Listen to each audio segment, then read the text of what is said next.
हाँ, तो back test में किया क्या जाता है, बैक टेस्ट पे आप पहले जो भी प्राइस एक्शन बन चुका है मार्केट पर, पहले वो प्राइस एक्शन पर आपका जो स्ट्रेटेजी अभी आप यूज कर रहे हो वो एप्लीकेबल है कि नहीं। तो क्या होगा, जब आप बैक टेस्ट करोगे तब तब आपके पास एक डेटा आएगा। फॉर एग्जाम्पल, सपोज आपका जो स्ट्रेटेजी है वो मंडे पर काम करता है, ट्यूसडे पर मैक्सिमम टाइम काम नहीं करता। लाइक मैक्सिमम टाइम आपका जो स्ट्रेटेजी है वो ट्यूसडे पर स्टॉप लॉस हिट हो जाता है और मंडे पर वो प्रॉफिट देता है। फिर वेडनेसडे काम करता है, थर्सडे काम करता है, फिर फ्राइडे पर काम नहीं करता। मैं ये सब एग्जांपल दे रहा हूँ कि ऐसा हो सकता है कि आपका स्ट्रेटेजी ऐसा ट्यूसडे पर या फिर फ्राइडे पर काम नहीं कर रहा है।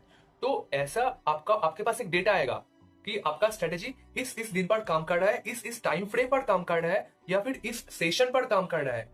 मे बी आपका जो स्ट्रेटेजी है वो न्यूयॉर्क सेशन पर काम करता है, मे बी आपका जो स्ट्रेटेजी है उसका एक टाइम एक टाइम स्पैन है कि वो सुबह का 10 बजे से 7 बजे तक ही काम करता है। उसके बाद अगर 8 बज जाएगा तो आपका स्ट्रेटेजी काम नहीं करता है। 8 बजे के बाद अगर आप वो ही सेम स्ट्रेटेजी पर ट्रेड लोगे तो मैक्सिमम टाइम दिखाया जा रहा है कि आपका स्टॉप लॉस हिट हो रहा है।